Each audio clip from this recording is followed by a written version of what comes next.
Update. Am I the a-hole for leaving one of my brother's kids out of a trip, but taking the rest? Original post. So, long story short, I live and work abroad, but am from the Midwest. I grew up with my brother Jason, 43 male, and our parents who are now in their 70s. We were working class, had what we needed, but were not well off by any means. When I was in high school, Jason married Tiffany, 40 female, who is, was, and will always be a mess of a person. Heavy drinker, partier, God knows whatever else. But she was hot, and my brother is a dweeb to put it nicely. They had Jace, 19 male, Jeff, 17 male, and Hannah, 12 female. Their marriage broke down before Hannah was born. They tried working it out, but ultimately got divorced. Jason started dating Jenny, 43 female, while splitting custody of the kids with Tiffany 50-50. Since Tiff had been a stay-at-home mom, she received child support and alimony, and my brother worked a lot. I liked Jenny at first. She wasn't a complete smoke show like Tiff, but she was kind, had a good job, and was well educated. I thought she was a much better match. At first, I knew Jenny was upset that the kids didn't immediately love her and call her mom when they were there, and the divorce was hard on them. She got pregnant somewhat fast with Daisy, 10 female, and they got married. Around this time, the older kids started refusing to go back to Tiff's. She was always drinking and having guys around, so all three moved in full-time with Jason and Jenny. Tiff left town and is no longer in the kids' lives. I tried to be understanding. I'm sure having a newborn and then 3 older kids full-time is difficult, but Jenny completely changed. She stopped working but declared she was only a stay-at-home mom to her kid. Jason was working 70+ hours to make ends meet, and her parents were helping them out, but she controls the finances.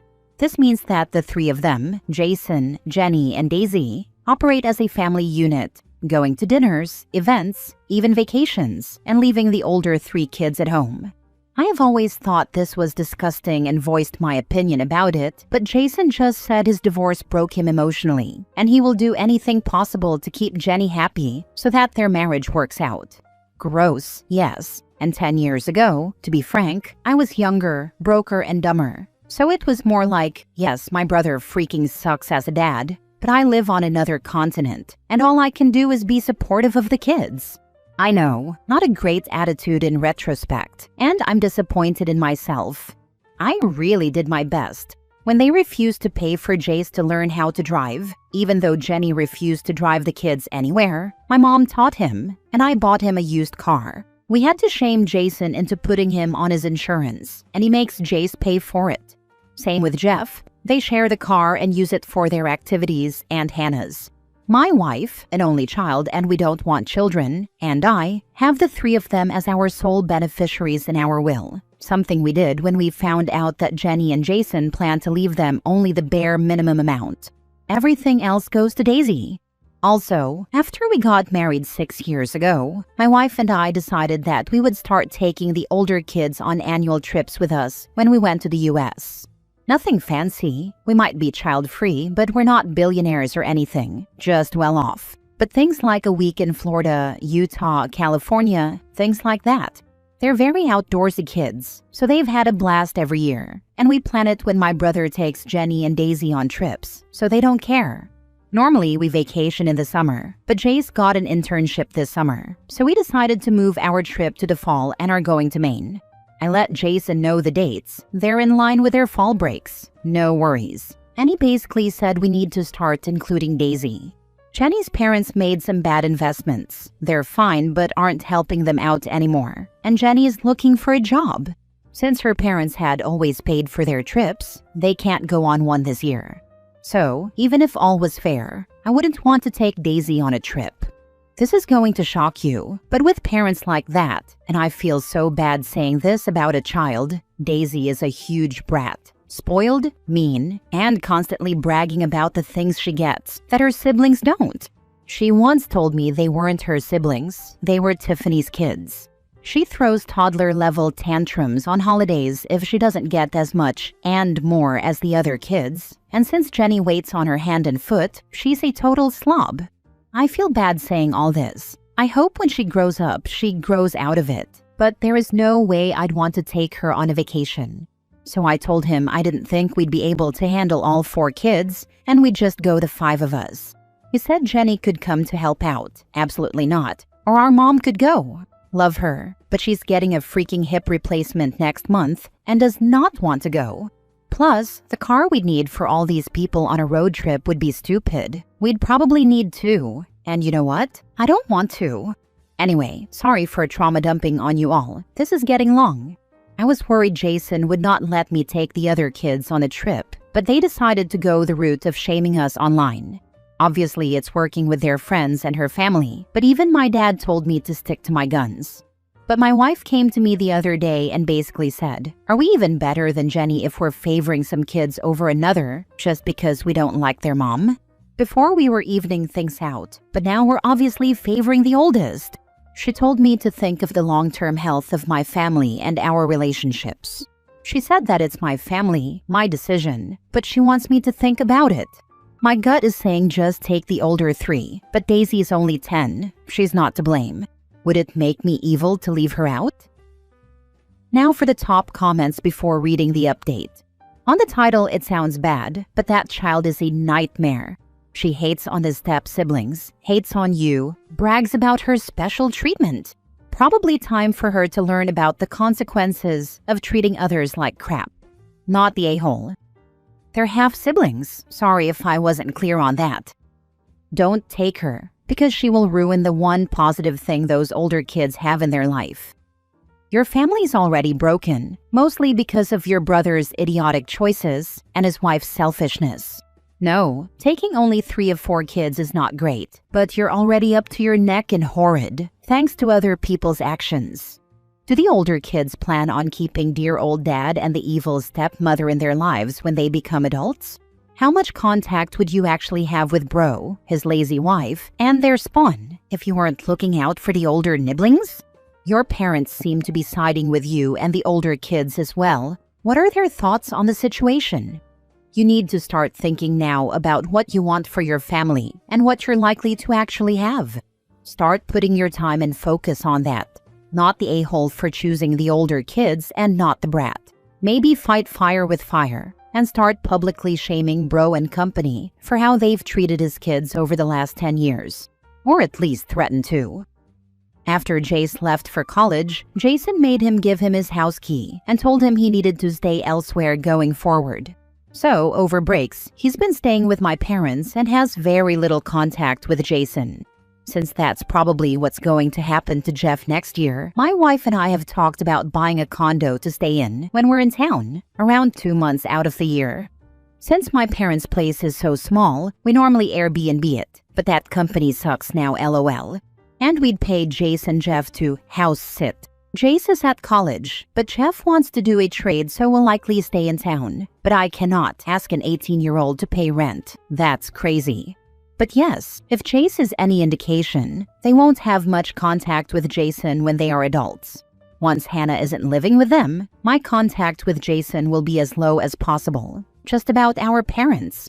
My mom and dad are complicated. Jenny threatens that if they don't give Daisy the best attention, they can't see any of them. I don't know what that means. It's just from this insane text she sent my mom. And they do love Daisy, so they put up with them so they can see their grandkids. They have basically said Jason is a bad picker, but is a hard worker. I don't know. Now for the update. Hey everyone, I don't know why I'm updating with this, but things have gotten pretty nuts. I wasn't even going to update until after the trip, which is still a go with just the 5 of us and will stay that way, but it's just a full-on circus now.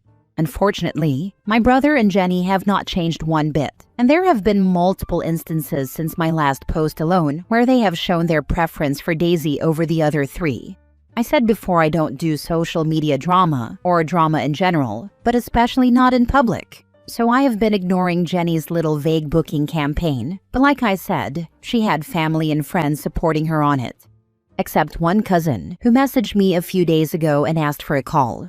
I reminded her, and just reminding you all before you start asking me why I don't do short trips with Daisy, that I live very far away in a different time zone, so we set up a time to FaceTime. Honestly, I kind of remember this woman, but not really. She and Jenny aren't close, but she was at some pre-baby events. It turns out Jenny and Jason have been lying to my family about their money issues. Jenny's parents, she's an only child, have not gone broke. In fact, they're doing fine. They are one of the few older people who weren't sucked into Facebook, by the way. Lucky for her, while my mom is sharing slop with me daily, but I still love her. They cut Jenny off. She's simply been lying to everyone, including my parents, and saying that her parents wish they could still help, but they can't. They told her months ago the money stream was over. Why now? So the story goes that a few years back, Jenny complained to my mom that she had a 16-year sentence with Tiffany's kids. And even the boys leaving at 18 wouldn't matter since Hannah was only a few years older than Daisy. My mom apparently said something along the lines of, anyone would be lucky to have Hannah in the house. If she's affecting your marriage so much, she can live with us. It was kind of a snarky comment from Mom, but apparently Jenny held on to it like a prayer. When my oldest nephew Jace graduated from high school last year, he was told he couldn't keep living there, and they've already told my middle nephew Jeff the same. Jenny's parents very rarely see the older kids, since Jason and Jenny don't bring them when they visit, and her parents don't travel much or like coming to my hometown. So, according to the cousin, they weren't fully aware of the issues, and were under the assumption that the older three preferred spending the time that my brother, his second wife, and daughter visit them with my parents, which they respected. But apparently Jenny had been yapping to them and let it slip out how in just over a year she'd have her life back, and her stepkids would be out of the house. Her parents asked, what about Hannah? And she told them that my parents want to raise Hannah because they know how it's affecting her marriage. That didn't sit right with Jenny's mom, call her Pam, so she called my mom after they left. They aren't close or anything, but they talk every now and again. My mom was so confused by what she was saying. They are on a fixed income and have only a 2-bedroom place now. Of course, if they needed to, the kids could stay with them, but it's not ideal. So, and remember this is months ago, Pam thought maybe she misheard, but my mom let it slip that Jace already stays with them when he comes back from school, and Pam was confused about why he wouldn't stay at my brother's. When my mom told her they kicked him out, Pam was like, oh wow, that's crazy, and the conversation ended, to my mom. But apparently, this is all hearsay obviously. Pam called Jenny up and told her, how dare you take our money at your age, while telling an 18-year-old they're an adult and to figure it out? I don't know how the call went, but it ended with Pam and her husband completely cutting Jenny and Jason off financially. Her cousin said they were sending them tens of thousands of dollars a year. And get this, they truly didn't know about the inequality. I didn't believe the cousin at first. How could they not know? She says that while her parents love her, Jenny is not close with them and had basically lied, saying that my parents, who again have never had a lot of money and are now on a fixed income, and I were spoiling the oldest three and ignoring Daisy. Even before I was taking them on trips, she'd make up vacations they were on for why they couldn't go on trips with them. Jenny told them I was paying for them to attend the private school that Daisy was attending. When Pam did some digging and found out Jace did not graduate from that private school, she cut off paying tuition for it. She was going to continue that. Apparently, she refuses to take her daughter's calls and is refusing to listen to family members defending Jenny. These family members supporting her, a few aunts and their kids, already have beef with Pam over money, and they are supporting Jenny. So, I know she had talked to my mom, but I had to ask if Pam even knows the half of it. I told the cousin a few things, and she seemed shocked, and asked if Pam could call me. I told her definitely, and the next day she did. We've spoken before obviously, but she's a pretty introverted woman, so I wasn't sure what to expect. But she just seemed exhausted. She acknowledged that Jenny was the result of her parenting failures, but said she was always a difficult child. I was like, girl, she's over 40. Childhood has been over. She laughed at that and apologized about everything I've had to do for my oldest Niblings. I assured her that I wanted to do things for them, but I appreciate the apology. She said she will be setting the record straight with her family members. Unfortunately for them, Jenny and Jason's little nuclear family life they've been LARPing for the last few years is over. Her parents will no longer be funding them. Jenny has gotten a job, but a decade out of the workforce really screwed her over. I feel bad for Daisy, but hopefully things will have to be more equal over there. Obviously, this isn't over, and my parents and I are going to be keeping a close eye on everything and maintaining open communication with the kids, but I can't say I feel bad for Jenny and Jason. I'm so extremely worried about Hannah's mental health. Growing up in a house where your stepmom treats you like this and your younger half-sibling is spoiled while you are so close in age is devastating for a kid. Her brothers are older and likely able to compartmentalize things, but I seriously worry about Hannah. Hannah and I are very, very close and text every single day. She is okay. She and her siblings know her dad isn't anything, and her stepmom's opinion is worth dirt. She is excited about college and her life beyond living with them, yes, and is motivated. And she is very close with her brothers. My brother has already kicked the older one out and told the middle one he has until after high school graduation. I used to tell him, you either raise your kids or you'll be raising your grandkids. And at this point, I'm pretty sure for homeboy it'll be neither, because there'll be no contact. Next story. Am I the a-hole for refusing to stay at my fiancé's parents' house for 4 days after our wedding? I'm getting married to my fiancé at the end of December. We're going to be having 2 events. The first one in my parents' city, where most of my family is, and the second one in his parents' city, where most of his family is. After some brainstorming, the 2 of us decided on our honeymoon destination. Today, as we were meeting for lunch, my fiancé, who is handling the honeymoon logistics, told me the itinerary. I noticed that there were 4 days between the event in his parents' city and when we leave for our honeymoon. When I asked, he said, yeah, won't we be staying for a bit at my parents'? I asked why, and he said that since we won't get to see his parents and relatives that often, this was a good opportunity. I was like, why use our wedding? Something we're planning on doing once for this. Also, those 4 days were coming at the expense of possible honeymoon days. He mentioned that some of his relatives coming from other places would also be staying at his parents' house, and we might never see a lot of them again.